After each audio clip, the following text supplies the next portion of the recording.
as Mom was saying, it rained last night. And woke up, there was a Facebook message. There we go. From Mark and Mary saying, hey, we're flooded in, we won't be able to be there today. And I thought, well, I guess I'll try to come up with something to preach about this morning. So that's what I did this morning, trying to find a sermon somewhere, and here it is. If you get your Bibles out and open up to the book of 2 Samuel and turn first to chapter 9. We're going to bounce around today, and we're going to be looking at the life and times of a pretty obscure character within the Scriptures. There's a man, two people really. Their stories are kind of wound together. Ziba and Mephibosheth, those great biblical heroes. 2 Samuel chapter 9. So to kind of give you the deal here. At this point in the story, I didn't realize this until I was quite old, but the difference between 1 and 2 Samuel is David is king in 2 Samuel. That's the break. And so we're in 2 Samuel, so that means David's king. And we're early in 2 Samuel, so David hasn't been king too awful long. So David is king in Israel, and Saul and Jonathan are both dead. That's what happens at the end of 1 Samuel. They're killed in combat. And as I'm sure you all know, David and Jonathan were close. They were close friends. And at one point, when David and Saul were just starting to be at odds with one another, Saul was just starting to pursue David, Jonathan warned him that his father was out to kill him. He kind of ate supper with Saul one day and was kind of feeling, hey, Saul, what do you think about David? And Saul flew into a rage, and David's gone. He's got to be killed. And Jonathan told David, surely Saul is going to kill you. You have to go hide. And before David ran off into the wilderness to hide from King Saul, he and Jonathan made a covenant with one another that they and their offspring will watch out for each other. We are friends, so our children will be friends, and all of our offspring will be friends with one another. And even though, so that's everything that has happened up to this point in the story. And David is in his palace one day, and he says in 2 Samuel chapter 9, verse 1, is there anyone left of the house of Saul that I may show him kindness for Jonathan's sake? David remembers this promise that he made to Jonathan. I promise to care for your offspring if I ever have that opportunity. And he asked one day, hey, is there anybody left? Are any of King Saul's descendants left running around? Now there was a servant, starting in verse 2. Now there was a servant of the house of Saul whose name was Ziba. And they called him to David, and the king said to him, are you Ziba? And he said, I am your servant. And the king said, is there not still someone of the house of Saul that I may show the kindness of God to him? Ziba said to the king, there is still a son of Jonathan. He is crippled in his feet. And the king said to him, where is he? And Ziba said to the king, he is in the house of Machir, the son of Emmanuel, at Lo-debar. Then King David sent and brought him from the house of Machir, the son of Emmanuel, at Lo-debar. And Mephibosheth, the son of Jonathan, the son of Saul, came to David and fell on his face and paid homage. And David said, Mephibosheth. And he answered, behold, I am your servant. And David said to him, do not fear, for I will show you kindness for the sake of your father Jonathan. And I will restore to you all the land of Saul, your father. And you shall eat at my table always. And he paid homage and said to him, what is your servant, that you should show regard for a dead dog such as I? So David remembers this promise that he made to Jonathan. And in a very noble action, he keeps his word to a dead man. Nobody was there to say, David made this promise to Jonathan, he didn't keep it. But he keeps his word to his dead friend Jonathan. And he blesses Mephibosheth in two ways. First, he gives him all of the land of Saul, which is probably quite a large estate, right? Saul was the king of Israel. He probably accumulated for himself quite a bit of wealth and quite a bit of land. And so he gives Mephibosheth everything that was Saul's. Everything that belonged to Saul is yours now. And he tells him something else. He says, you shall eat at my table always. He elevates Mephibosheth to a level like one of David's own sons. You can come and you can spend time with me and you can eat at my table. And he also elevates Ziba by giving him management of such a large estate. That happens in the next few verses that we didn't read.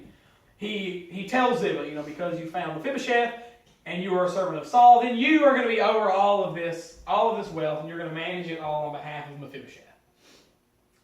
And this is a significant action on the part of David, not just because he's keeping his word to Jonathan, and when Jonathan is dead and gone, right? Jonathan's not there to collect on this promise in any way. But it was also not unheard of, pretty common in those days to kill the descendants of the old king in order to protect your throne, right? As we know, and as we'll see, David was a king who actually suffered under rebellion for a certain portion of his reign. And when the old king had died and someone else took his place that wasn't his son, there was bound to be some loyalty to the old line. Right? Some people somewhere in Israel probably still thought, boy, I sure wish we had King Saul back. What if we took Mephibosheth and made him king? Right? It's not right that David is king now. Saul's grandson Mephibosheth should be king. And there was the potential for Mephibosheth to set himself up as, an alternative to David. We see this, look around, right? It plays out all throughout history. It plays out in the Bible too when David passes away, he has two sons, and they fight over the kingdom. Right? Solomon wants some. His name, Rehoboam. So anyway, there are instances of this happening throughout Scripture. I can't remember the other guy's name right now. Specifically, when it comes to murdering the family of the king, in 2 Kings 11, there's a story about the queen mother named Athaliah. I know y'all know Jezebel. She was Jezebel's daughter, just as evil and just as bad. When she was the mother of the king, she was the queen mother. That's what that is. You're the queen mother. You're the mother of the king. And that's a position of influence, and power. But her son, the king, dies before she does. And in order to protect her position as kind of the leader, because when the king dies, normally it would have passed to his son or some of his other families. What she did was she killed all of her own grandchildren so that there was no successor. So it would fall back up to her. Right? Now she's the only one left. I'm the only one left of the family.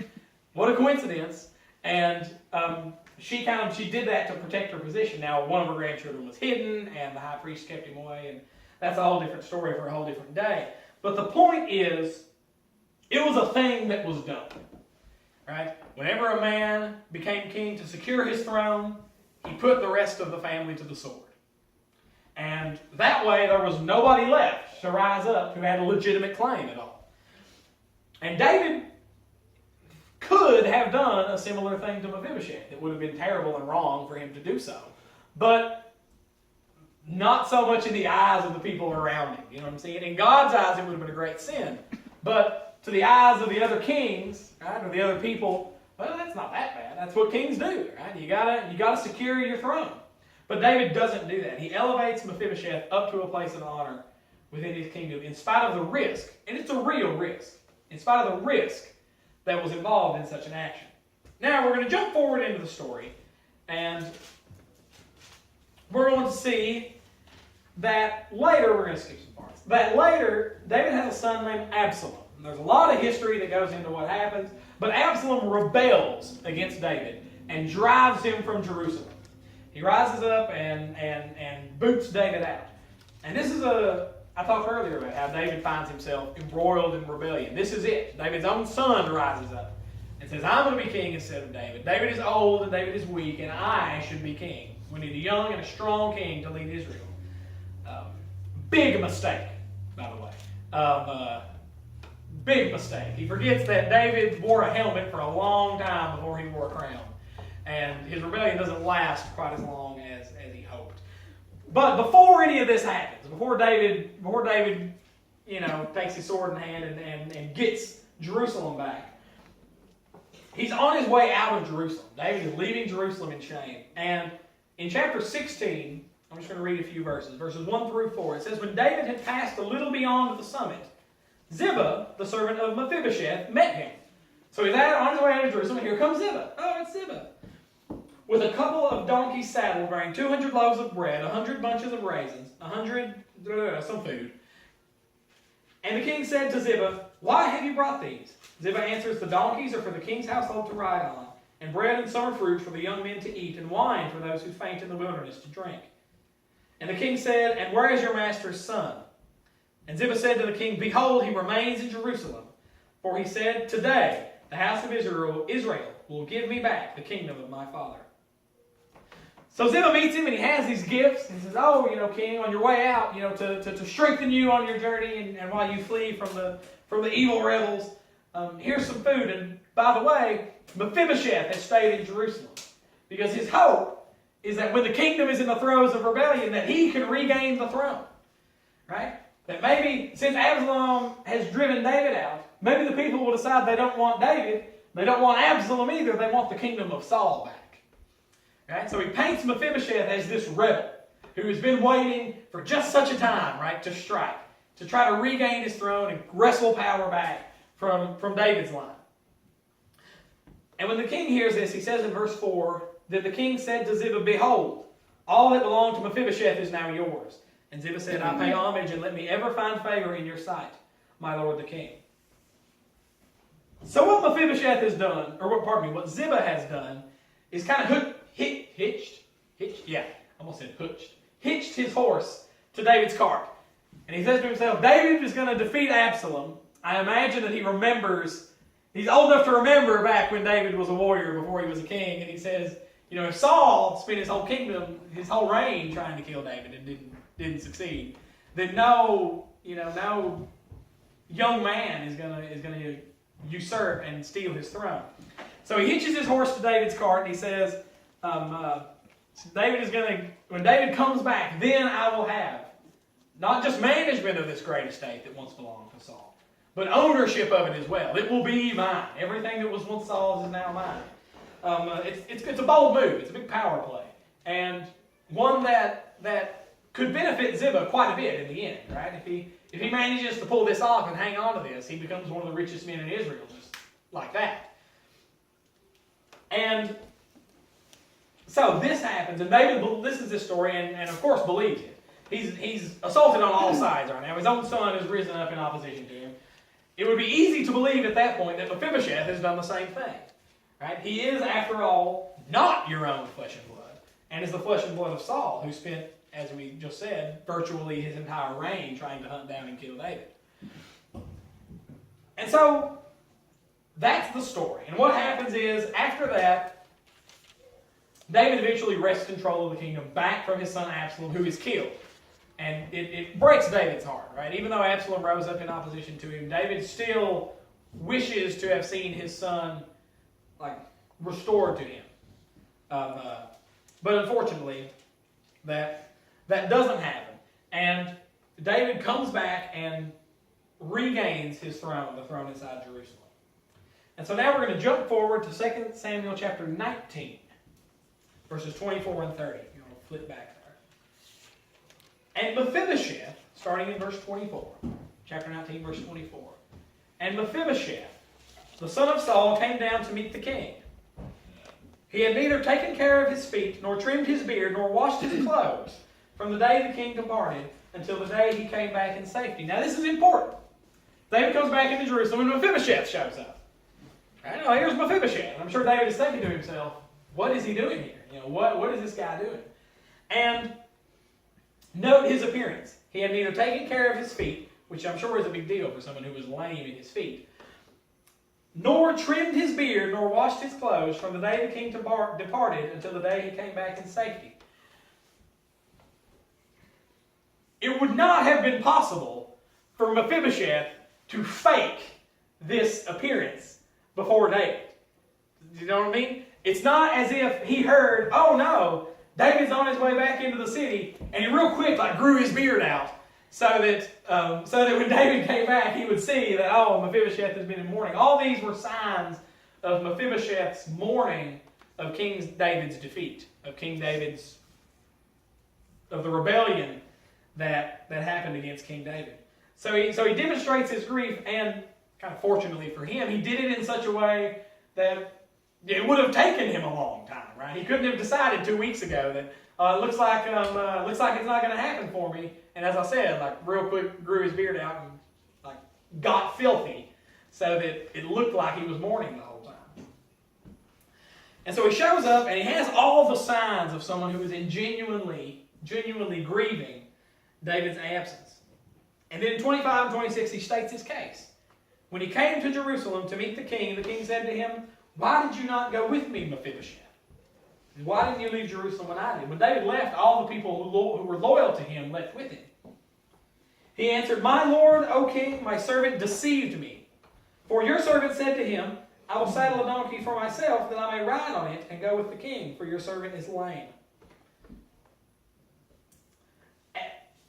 That's right. "He has slandered your servant to my lord the king." I'm just going to stop there. Yeah, it's a little bit into 27. And he says, what happened was, I'm here in my house, and I tell Ziba, go get me a donkey, we have to leave. And Ziba's like, oh yeah, sure. And then what does he do? He takes Mephibosheth's donkey, loads it down with food, and then meets David outside of the city and gives him the whole spiel that we heard in chapter 16. And what's Mephibosheth going to do? Mephibosheth is lame. Right? You can't jump down and run after him. Right? He can't leave the city unless he has a faithful servant with him to help him. Right? It's genius on Ziba's part. It's evil, but it's genius, right? He knew that if I leave and abandon Mephibosheth, then there's no way Mephibosheth is going to be able to track me down. He's lame in both feet. And what's he going to do? He's going to sit there until I come back and get him. And so he leaves us, and Mephibosheth tells this story to David. The truth, by the way. Tells David what actually happened. That Ziba abandoned me. I tried to go with you, and Ziba left me there. And then slandered my name to the king. But my lord the king is like the angel of God. Do therefore whatever seems good to you. And so Mephibosheth tells David the truth and submits himself to David's wisdom and goodness. You're the king. I know you're a good man. Whatever you do, I'll abide by that decision. And so David has a great opportunity here to do right by Mephibosheth, to set all of this square and clean everything up. He says, "For all my father's house were but men doomed to death before my lord the king. But you set your servant among those who eat at your table. What further right have I then to cry to the king?" That's Mephibosheth still speaking. He says, "Do whatever seems good to you, because without you I would have been dead. I would have died years ago had you not honored me in this way. Right? It was within your power to kill me, and yet you didn't. Do whatever seems right to you." And in verse 29, "And the king said to him, Why speak any more of your affairs? I have decided, you and Ziba shall divide the land." David drops the ball here. There's really no other way to say it. David has an opportunity to do justice here. And whether it's because he was so busy trying to put the kingdom back together after his rebellion, certainly possible. Right? I'm sure he had a lot of things to worry about. Or he just didn't know. Right? I don't know who's telling the truth. He still may have believed that Mephibosheth was trying to deceive him in some way. But for whatever reason, instead of doing the right thing and taking what was Mephibosheth's from Ziba and giving it back to Mephibosheth's, he says, fine, split it. You say it's yours, you say it's his, divide it between the two of you. So rather than investigate, David takes the easy way out and just says, whatever. In a way, he betrays Mephibosheth's trust of him, right?